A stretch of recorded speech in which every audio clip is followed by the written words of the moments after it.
We, the jury, unanimously find that Mark Sievers should be sentenced to death. Yes. Their decision took just hours. Harsh but unwavering. Breaking news at 7, the jury is recommending the death penalty for Mark Sievers in the killing of his wife, Southwest Florida doctor Teresa Sievers. Mark sat emotionless while that recommendation was read. But when we talked to Teresa's family minutes later, they had plenty of emotion. Yeah, it has been a long road. It took 4.5 years to put Teresa's husband, Mark, on trial. 4 hours to convict, though, and just 3 hours to recommend death. But it's not over just yet. Hi, everyone. I'm Krista Fogelsong. Good evening. I'm Jeff Butera. ABC 7's Jacqueline Beavis has been following this case from the day that Teresa was murdered, all the way back in 2015. She is live outside the courtroom right now. It was like everyone was holding their breath inside the courtroom as that verdict decision was read. It wasn't as simple as guilty or not guilty like we've heard in the past. This was a very elaborate reading of the decision, detailing every single step that the jury went through in deciding that Mark Sievers should be sentenced to death in this case. Immediately afterwards, we had a chance to talk with Teresa Sievers' sister about their family's view on the jury's decision.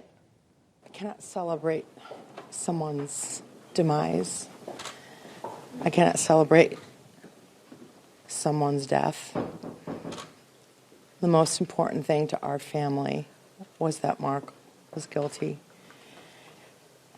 and that he will never be able to hurt anyone in my family or anyone that comes into his path that is not convenient for his life. I never doubted for 1 second that he was guilty. I know with every fiber in my being.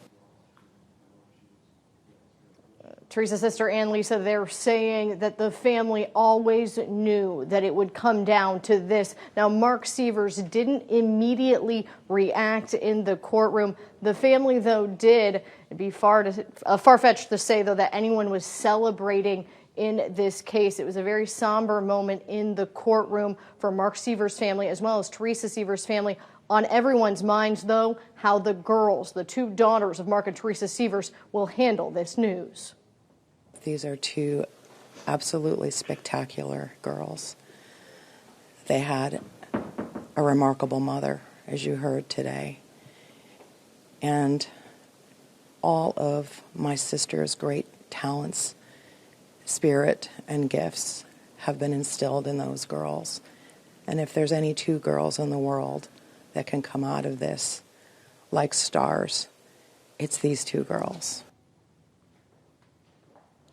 Based on the descriptions that we've heard of Dr. Teresa Sievers over the years since her murder, it's true what Ann Lisa said. If those girls are much like their mother, they should be doing all right. As difficult as this process is, I can only imagine. Now, we did try to speak with Mark Sievers' family after the verdict was read and decided upon.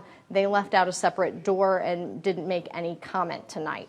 Reporting live inside the Justice Center, Jacqueline Beavis, ABC 7. Now, Jacqueline, the jury had to be unanimous in their recommendation here for a death penalty because of a law that just passed a couple of years ago. Yeah, but their decision is not technically the final word, right?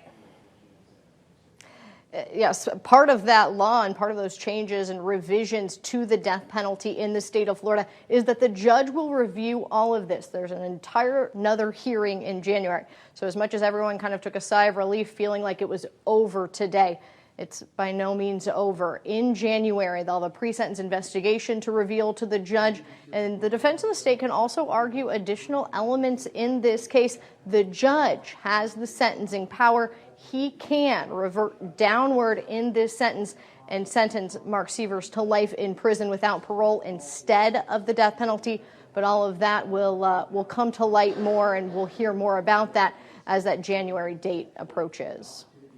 All right, Jacqueline, thank you very much. Now, Jacqueline mentioned that Mark Sievers' family went out a separate door, and we did not hear from them after the decision today, but we heard them in court today. His stepsister was particularly emotional, explaining to jurors that Mark was the glue to their family. Mark is a superhero father. Mark is he's a homemaker, but he's a provider in that he managed a business. He cared for his girls, and he was a loving husband. his family was his universe, and he was loving, affectionate, kind in so many different ways. Emotionless from Mark during the sentencing recommendation, but you saw him get emotional with his family on the witness stand. Heard from mother, brother, stepmother who said they supported him no matter what. Now, Mark didn't do the actual killing, so let's talk about the other two men in the Teresa Sievers murder. Curtis Wayne Wright took a plea deal admitting to murdering her. He agreed to testify against both Mark Sievers, who he said asked him to kill his wife, and Jimmy Rogers, the second man hired to murder Teresa Sievers. Rogers was found guilty of second degree. He will be sentenced this Thursday, and of course, ABC7 will be there. And ABC7 has several crews covering this for you tonight. Make sure you download our ABC7 News app. We will send you breaking news alerts straight to your phone with a full wrap of your news at 11. New at 7, the serial ceiling bandit was caught on camera again. We first reported on this late last week, and now Southwest Florida Crime Stoppers says did it again. It's the same guy breaking into mom and pop shops all across Lee County. He's already hit pizza joints in North Fort Myers, and now he's on to bigger businesses in downtown Fort Myers.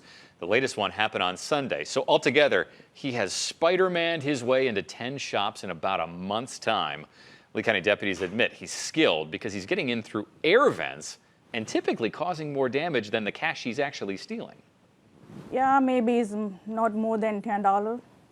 He just gonna keep it only loose change only, that's it. He messed for my ceiling tiles, for my air conditions, vent and everything. So yeah, I'm gonna spend almost $500 for this fixing. All this for $10? Detectives believe he's using the I-75 corridor to pick his targets. If you recognize him, he's got a hood on, but you can see a little bit of his face. Call Crime Stoppers or call LCSO. For our other big story tonight, we're taking you out of the studio for a winter worry. Waiting, lurking in your home. And with one wrong move, you could be out of that home this holiday. ABC7's Rachel Anderson is getting us more on how that holiday hazard could leave you out on the street. We know your to-do list is already pretty full this time of year. The South Shore Fire Department is walking me through a few additional safety tips to help keep you and your family safe this holiday season. You're literally putting wood and kindling inside of your home. There are things in and around your home that come out only this time of year. Thanksgiving is the #1 day of the year that home fires occur, but Christmas Day and Christmas Eve are second and third. More time in the kitchen. Make sure our ovens are cleaned. And a higher flow of electricity. You can't plug more than 3 strands together or 4 strands. Can lead to disaster if certain details are forgotten. Once it's dry, it'll go up in less than a minute. She's talking about Christmas trees. I asked them for, hey, give me your ugliest, Charlie Brown tree ever.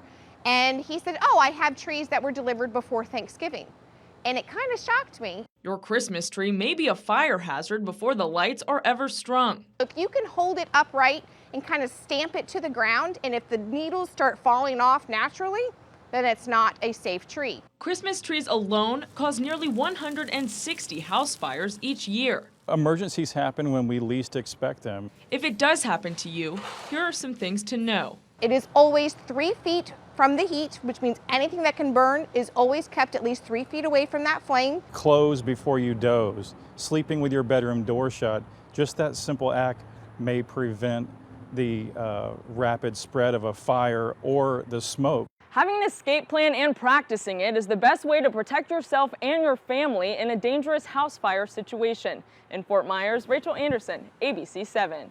It's not just the tree. Connecting the strands of the tree lights could also be a danger. They could blow a fuse or spark a fire. Never pinch the cords or hide them under furniture. Also, try electric candles or those candle wax warmers instead of the real thing. You'll see this being produced in the next 2 years. This is exciting. It's not the Jetsons, it's Charlotte County. A company working on flying cars could build the lab and flying sports cars right here in Southwest Florida. The company is Samson Sky. It's originally from Oregon, but today Charlotte County commissioners approved a $100,000 tax incentive package to entice the company to start production right here. it'll put us on a map, on an aviation map. These things rolling off the assembly line here will be fabulous for Charlotte County. Technology that we didn't have before, electronics and other things that enable us to do more in tighter spaces. Plus, it's much nicer here than Oregon. The sun is shining. No offense to Oregon people. The company will soon undergo FAA testing when the cars are ready to take flight. It says it will cost about $140,000 for one of those. You already had a couple people upset with you about the Canadian thing.